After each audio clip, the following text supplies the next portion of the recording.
Pistigo siya. Mm. Perjury, ha? Ano pa? Pagnanakaw, theft. Ano pa? Robbery, pagnanakaw sa pamamagitan ng paggamit ng dahas. Ano pa? Arbitrary detention, yung pag-detain mo ng isang tao labas doon sa prescribed period na pwede mo siyang i-detain. Ano pa? Unlawful arrest. Diyos ko naman. Grabe pala mga kaso nito. Tapos sasabi niya pa, hindi niya raw alam kung ano pa raw yung mga kaso niya, pero inamin niya na nakatanggap siya ng mga papel. Kaya lang daw, yun daw kasing isa, fake naman daw ang notaryo. Wala naman nung kahit pa fake ang notaryo, ang notaryo, ang kahalaga ng notaryo, sinasabi lang na sa harap niya, sinumpaan niya yun na totoo. Wala akong kinalaman yun sa demanda sa'yo. Sapagkat yung demanda sa'yo, unlawful arrest, arbitrary detention, perjury, theft, robbery, matindi ho yun. Kaya sabi ko, somehow, maaring the presumption of innocence applicable sa'yo. Pero, yun ang mga judges, senator, kung napukpok ng gusto yun. Kasi kung ako, kung ako senador, ang sasabihin ko isa-isa, sabihin mo nga sa amin, anong kalakaran, bakit ka demanda ng unlawful arrest? Sabihin mo sa amin dito, kwento mo, bakit ka dinidemanda ng arbitrary detention? Kwento mo sa amin dito kung bakit ka dinidemanda ng perjury, anong mga kasinungalingan ang ikinalat mo na dinidemanda ka. Anong kalakaran, bakit ka nagnakaw sang-ayon sa nag-aakusa sa iyo? At yung robbery, alam po niyo kung yun ay nailabas, palagay ko, talagang pagdududahan mo ito. At lalo pa, yung sinasabing golden boy siya, promotion. Kaya pala, The following impeachment hearing day of July 8, 2026, the senator, judges, and defense team spent considerable time calling out the prosecution team, particularly the female prosecution counsel, and criticizing them for improper conduct. Unfortunately, the damage has been done. The complaint and the opposition came after the fact. The bigger blame, of course, should be placed on the presiding officer for his failure to halt the violation of the rules, which was only one of the many. So far, the prosecution has yet to prove its fourth article of impeachment of betrayal of public trust and high crimes. The basis for the aforesaid impeachable offense is the alleged commission of the crime of grave threats and inciting to the sedition. Their two witnesses, two NBI agents, miserably failed to prove that the vice president committed those crimes. They were useless witnesses for the prosecution. What the two witnesses proved was that the video containing the November 23, 2026 online press conference of Vice President Sara, where she uttered the subject utterances, is authentic, which authenticity is not, however, in dispute. It was therefore wrong and a waste of time for the prosecution to present witnesses to authenticate a video of the prosecution, to present witness or of the online conference when the defense never denied the occurrence of the event as well as the utterances made by VP Sara. They were not able to prove that the controversial remarks fall under the crimes of grave threats and inciting to sedition as defined by law.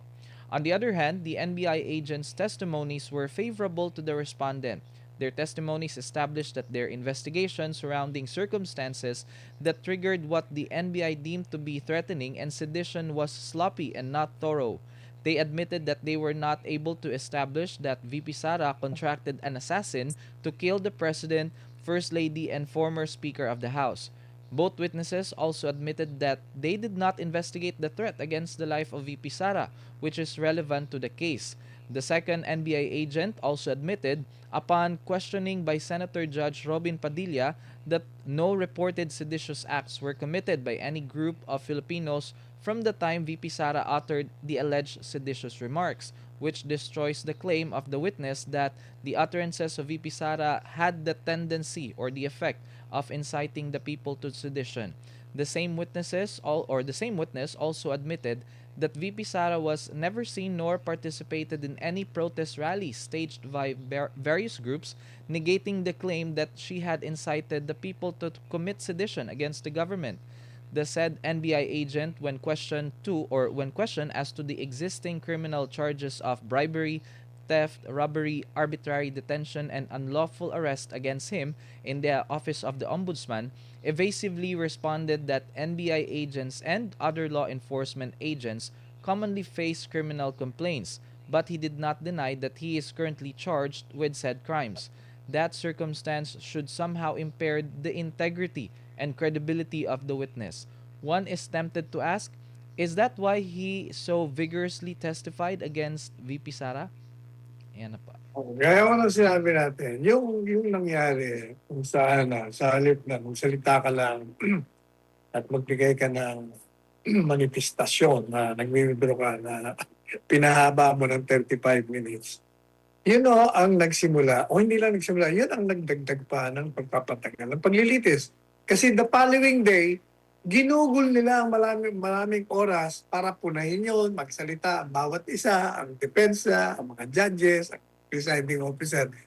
At paalalahanan ng proseso, madalit sabi, kung hininto kagad ng presiding officer, wala sanang gugugulin na panahon sila the following day at diretso sa paglilitis. Ngayon, ang tanong ngayon, ano ba ang naging kagandahan o pabor ba sa prosecution yung testigong pinisinta nilang dalawa? Sabi na nga ho natin dito sa programang ito, useless. Wala naman nung naprubahan sa pamamagitan ng testigong dalawa. Kasi unang-una, ang pinuprubahan po nila, nagkaroon ng press conference online at nagsalita, nagpahayag si Inday Sara na ngayon ay subject nga ng demanda sa kanyang impeachment. At kasi pinipilit nila dahil sa mga salita, pahayag, nagkaroon ng criminal na ganap, grave threats at inciting to sedition. Pinuprobahan lang nila na nagkaroon ng online conference at sinabi ni Inday Sara yung mga sinasabi niya. Teka muna. Ba't kailangan magproba nun? Wala naman nagki-question na hindi nangyari yun. Kumbaga, admitted fact na yun nangyari yun dahil ang pinag-uusapan hindi kung nangyari yun, kundi yung bang mga sinabi niya ay babagsak sa krimen ng inciting to sedition o grave threats. Hindi yun nila napatunayan yun. Yung sinasabi, nagkontrata ng assassin, inamin po nila. O, hindi nakasama pa sa kanila, pabor sa prosecution. Inamin nila na hindi nila naprobahan na may kinontrata.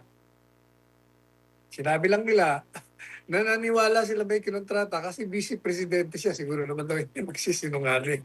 Ano bang klaseng na paliwanag yan? Pangalawa, alam po ninyo, yun ang sinasabi nila nagkontrata. Sinabi ko na ito ng isang linggo sa inyo. Kahit ka magkontrata na papatayin mo ang isang tao, pag hindi ka gumawa ng mga hakbangin tungo sa pagtupad ng iyong mga plano, ay hindi po krimen. Contract to kill or contract to murder is not a crime. Ang crime mo, kasi sa ating saligang batas at sa ating revised penal, meron ng mga sabwatan o conspiracy yung tinatawag na pag ang gagawin mo ay conspiracy to commit rebellion. Yun nung nagsasabwata kayo, nagplano-plano na kayo na papabagsakin yung gobyerno, pag-aalsa kayo. Sedition. Lahat po yan, basta tungkol sa pagbabagka, pati kudita. Yun ang mga sabwatan, ang pagpaplano na krimen. Nagpaplano ka palang krimen na yun. Pero kung magpaplano ka, napapatayin mo ang isang tao, presidente yan, vice president pa yan, o senador yan. Hindi krimen yun. Plano pa lang plano. Kahit na isipin mo ang pinaka heinous crime. Hanggat hindi ka gumagawa ng overt act tungo sa realization ng krimen na yan, wala kayong krimen. Tingnan nyo itong sinasabi pa nila, ano pang naprobahan nila? Ang naprobahan nila sa pamamagitan ng dalawang testigo, nag-imbestiga sila, pero yung investigasyon nila, hindi malalim, hawsyaw, madalit sabi. Hawsyaw na hawsyaw. Kasi kahit hindi nila inimbestigahan ng PSG, kung totoo ba na yung mga payag na yon ay nagkaroon ng panganib sa buhay ng tatlo. Kasi dapat yung PSG ang una-una kasi siya security. Hindi rin nila inimbestigahan yung mga kalakaran na bumalot sa pagsasalita niya. Bakit ba nasabi niya yun? Ano ba nangyari? Wala rin, no. Hindi niya, kasi yung mga kalakaran, the circumstances leading to the statements made by the Vice President, importante yun. Para makita mo kung under what context, anong konteksto. Kasi, kaya niya, gaya ng paliwanag ko, hindi ko siya nagbabanta. Parang yun ang depensa niya sa panganib na nakaamba sa kanya dahil ang kanyang paniniwala at sa kanya sigurong investigasyon, lumalabas na pinaplano siyang patayin ng tatlong tinukoy niya. Kaya inilabas niya yun kasi sinasagot niya lang naman yung tanong ng isang vlogger. O, sabi niya, sabi ng vlogger, Vice President, nanganganib ang buhay niyo. Mukhang talagang lahat kayo uubusin. Anong gagawin niyo? O, kaya ang sagot niya, kamag-alala. Madalit sabi, ang sagot ni Inday Sara, nagsusumbong sa bayan na meron nung mga gustong pumatay sa kanya. At kung mamatay siya, humihingi siya ng tulong sa sambayanan na ipaghiganti niyo ko sapagat itong mga binanggit kong pangalan ang siyang papatay sa akin. Maliban pa doon sa humihingi siya ng saklolo, bilang depensa sa sarili niya, parang sinabi niya, pag pinatay niyo ako, patayin ko rin kayo. Umandali sabi, tinatakot niya rin na huwag niyong ituloy yan. Kasi, papapatay ko rin kayo. Hindi naman crime yun. So, madali sabi, wala silang naprubahan. Ang naprubahan nila, isang hausyaw na investigasyon, hindi nila naprubahan na may kontrata, ano pa. At ito pong sinasabi nilang kaya daw nila dinimanda ng inciting to sedition sapagkat pag hindi nila dinimanda ito, delikado na. Sapagkat ito daw mga payag ng Inday Sara ay nanghihikayat ng pagbagsak ng gobyerno. O kaya, si Robin Padilla, tanong niya maganda. Teka muna. Anong mga kalakaran? Like, halimbawa ng hakbang na maaaring makonsider na seditious. Anong seditious acts ang nangyari sa parte ng taong bayan na nakikinig kay Inday Sara ng mga sinabi yan? Na nangyari? Meron ba? Meron bang mga pag-aalsa? Ang sagot mo ng testigo, wala po kaming balitaan o na-report sa amin na meron. Madaling sabi, hindi totoo yung sinasabi mo na kaya kayo nag-file kasi nga inciting yung ginagawa niya. Tandaan nyo, yung inciting, yung sedition, ito inciting lamang paghihikayat na gawin ng sedition. Ano ba ang sedition? Publicly and tumultuously doing things against the constituted authorities with intention of pabagsakin mo ang gobyerno. Hindi naman It was done publicly, yung sinasabi nila, pero hindi naman tumultuously. Pangalawa, hindi nga totoo na na-incite kasi kahit na unang tinanong ni Robin Padilla, nakita mo ba si Inday Sara doon sa mga rallying ginawa, protesta laban sa gobyerno? Nandun ba si Inday Sara? Wala daw. Madalit sabi, sira lahat yung claim nyo na yun ang layunin niya na manghikayat na pabagsakin ng gobyerno. Gaya lang sinabi natin, yun yung pagbabantay, hindi yung pagbabantay yun. Kasi conditional nga. Patay na siya nun. Masabi ni Inday Sara, ano yan? Grave threats from the dead. Yan ang ating pinupunto ron. Kaya sabi natin, isa pa lang pinakamalaga na mukhang hindi masyadong nakuha ng media ito. Kahit Yes sa po. social media, hindi ko masyado napansin na tinalakay nila. Mm. Mahalaga ho yung sinasabi ni Senator Robin Padilla. May hawak siya mga dokumento galing sa ombudsman na binaliwala ng testigo kasi tinatanong siya ng diretso kasi napaka-evasive nito eh. Iwas puso ito. Wala pa itong sinagot na diretsong yes or no. Halimbawa, ang tanong sa kanya, meron ka bang mga kaso laban sa'yo? Ang sagot lang ho doon, meron o wala. Alam niyo ang sagot niya, ordinary po yan sa aming mga law enforcement, sabi ng FBI. Hindi niya masagot na meron. Yung pala, ang dami. Ang dami yung, o biro niyo, meron siyang perjury. Ano ba perjury? Pagsisinungaling. Pero, pistigo siya. Mm. Perjury, ha? Ano pa? Pagnanakaw, theft. Ano pa? Robbery. Pagnanakaw sa pamamagitan ng paggamit ng dahas. Ano pa? Arbitrary detention. Yung pag-detain mo ng isang tao labas doon sa prescribed period na pwede mo siyang i-detain. Ano pa? Unlawful arrest. Diyos ko naman. Grabe pala mga kaso nito. Tapos sasabi niya pa, hindi niya raw alam kung ano pa raw yung mga kaso niya. Pero inamin niya na nakatanggap siya ng mga papel. Kaya lang daw, yun daw kasing isa, fake naman daw ang notaryo. Wala naman nung kahit pa fake ang notaryo. Ang notaryo, ang kahalaga lang ng notaryo, sinasabi lang na sa harap niya, sinumpaan niya yun na totoo. Wala akong kinalaman yun sa demanda sa'yo. Sapagkat yung demanda sa'yo, unlawful arrest, arbitrary detention, perjury, theft, robbery, matindi ho yun. Mm. Kaya sabi ko, somehow, maaring the presumption of innocence applicable sa'yo. Pero, yun ang mga judges, senator, kung napuktok ng gusto yun. Kasi kung ako ang senador, ang sasabihin ko isa-isa, sabihin mo nga sa amin, anong kalakaran, bakit ka demanda ng unlawful arrest? Sabihin mo sa amin dito, kwento mo, bakit ka dinidemanda ng arbitrary detention? Kwento mo sa amin dito kung bakit ka dinidemanda ng perjury, anong mga kasinungalingan ang ikinalat mo na dinidemanda ka. Anong kalakaran, bakit ka nagnakaw sang-ayon sa nag-aakusa sa iyo? At yung robbery, alam po niyo kung yun ay nailabas, palagay ko, talagang pagdududahan mo ito.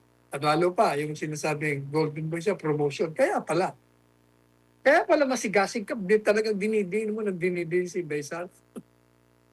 Yung banday na, yung mga kaso mo.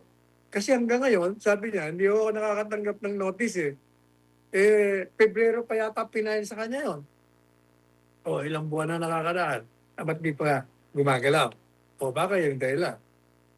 Yan ang mga kalakaran na bumabalot sa testigong ito. Hmm. Ayan nga, Attorney Sal. At abangan din natin ngayong araw kung ano na naman ang magiging takbo ng impeachment trial ni VP Sara. Samantala, pinag-aaralan ng mga senador na magsagawa ng mas mahigpit na mga panuntunan upang mapabilis nga yung impeachment trial ni VP Sara. Ayon kay Senator Erwin Tulfo, Attorney Sal, nilalayon ng impeachment court na ito nga, limitahan yung mga argumento ng mga isyong direktang may kaugnayan sa kaso, kontrolin yung mga motion tsaka manifestation at simulan ang pagdinig, ang oras, Attorney Sal, ng mas maaga ng from 10 a.m. hanggang alas 2 o alas 3 ng hapon bago nga magsimula ang kanilang regular na sesyon sa Senado. Dagdag pa ni Tulfo, nais ding ma-resolve agad ang mga nakabingbing procedural issues kabilang yung kahilingan na masapina ang bank at tax records ni VP Sara at ang kanyang asawa na si Attorney Manasseh Scarpio upang hindi na ito maging sanhi ng pagkaantala sa paglilitis. Aniya, mahalagang manatiling nakatuon ang impeachment court sa pagtalakay kung napatunayan yung mga paratang laban kay VP Sara. Ano po masasabi nyo dito, Attorney Sal, na pati yung oras ay a-adjust na rin ng impeachment trial court? Kahit anong gawin mo dyan, kung hindi mo pipigilan yung ginagawa ng prosecution sa kanilang pagpropaganda, kung hindi mo pipigilan yung paulit-ulit sa direct examination, yung estilo ng pagtatanong, kung hindi mo pipigilan ang ginagawa ng mga unlawful manifestation, talagang kahit na baguhin mo oras, ganun pa rin ang kalakaran. Yan ang problema talaga ninyo. Kailangan yung presiding officer nyo magaling. At kung hindi man magaling, kayo mismo mga senador, pupunahin nyo. Kasi pwede naman kayo mag-overrule ng presiding officer. Diba? Presiding officer, sabihin mo na yung objection mo, sustain.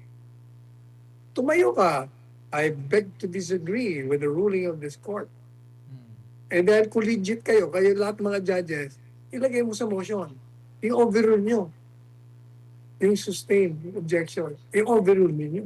Yung dahil sabi kung nasa sa inyo rin yun eh. Tsaka dapat limitahan nyo na yung mga testigo na paulit-ulit lang, i-collaborating lang. Tsaka hingin nyo na kasi kung admitted na, huwag nyo nang pabayaan i-presenta pa. O yan ang problema. Kahit anong gawin nila, talagang tatagal yan. Ayan. Ayan, maraming salamat, Attorney Sal. Samantala, sa iba pang issue, ito, nagkaroon ng matinding palitan ng pahayag sina Senator Panfilo Lacson at Senate Minority Leader Alan Peter Cayetano matapos questionin ni Cayetano ang paglaki ng yaman ni Lacson. Bilang tugon, sinabi ni Lacson na handa niyang ipaglaban ang kanyang integridad at ihayag na may mga umano'y testigo at impormasyong maaaring mag-ugnay kay Cayetano sa mga kasong magdadala rito sa kulungan. Iginiit din ni Lacson na malinis yung kanyang record at mahigit 5 dekada sa serbisyo publiko at itinangging nakinabang daw siya sa mga anumang uri ng katiwalian. Binalikan din ni Lacson yung mga naonang aligasyon laban kay Senator Alan Cayetano, kabilang ang umano'y pork barrel-like budget insertions at isinasagawang investigasyon ng NBI nga kaugnay nung 2019 Southeast Asian Games. Samantala, sinabi rin ni Senator Lacson Attorney Sal na ang pagtaas ng kanyang net worth ay mula sa mga lehitimong pinagkukunan ng kita na nakasaad sa kanyang income tax returns at hindi bunga ng anumang illegal na gawain. Itong alitan sa pagitan nila, Attorney Sal, ano masasabi ninyo dito? Alam mo, pag ang mga senador nagtatapon ng mga akusasyon sa isa't isa, lalo na kaugnay sa katiwalian, baka maniwala ang mga tao na lahat ng mga akusasyon nyo sa isa't isa, totoo. Yan ang problema dyan. Ngayon, ang kailangan dyan, sa pati ni Senador Alan Cayetano, kung meron siya sa tingin niya, may mga katiwalian na nangyari sa pagkakasenador nito. O pailan niya ng kaso. Ito namang akusasyon niya na dapat po sa Quezon City Jail. Hindi pailan mo rin ang kaso. Pahagaan niyo ang hukuman. Hindi po pwede ang publicly mag-aakusahan kayo. Nagsisira na yung dalawa para pareho kayo mga senador. Alam po ninyo, kaya nang sinabi na natin, itong si Pig, dahil sabi niya, malinis ang pangalan. Hindi ako involved sa mga insertion na yan. Wala ako dyan. Pero ang problema, gaya ko ng sinabi ko noon pa, pinupuna ko siya at pinupulaan ko siya dahil siya ang nag-initiate ng batas na lumikha ng bagong Senate building na nagsimula sa halagang 18 billion, billion po ito, 18 billion pesos, na lumobo sa 32 billion pesos para lamang maganda ang kanilang maging opisina. Can you imagine 32 billion pesos? Diyos ko naman. Hindi ba't korupsyon ang tawag dyan? Sapagkat gagastos ka ng pera ng bayan para sa kapakanan mo lang, sa interest mo lamang ng mga senador. Kaya, di ba, marami mo nagpapanukala. Dapat yan, i-convert mo na lang yan. Huwag mong gawing opisina ng mga senador. Gawin mong building na makakabigay ng serbisyo publiko, ang makikinabang ang publiko at hindi yung 24 senador. So, yan ang mga problema. Yung ikaw tatayo dyan at nagmamagaling ka, nagmamalinis ka, meron ka namang ginawa pala hindi maganda. Talagang mapupulaan. Pero sa pati ng akusasyon ng bawat isa, ang aking masasabi niya, maghain kayo ng demanda sa isa't isa, paayaan yung hukuman. Hindi po pwedeng you will be dirtying yourselves in public. Binubulgar yung mga para sa inyong kaisipan ay mga katiwalian ng isa't isa.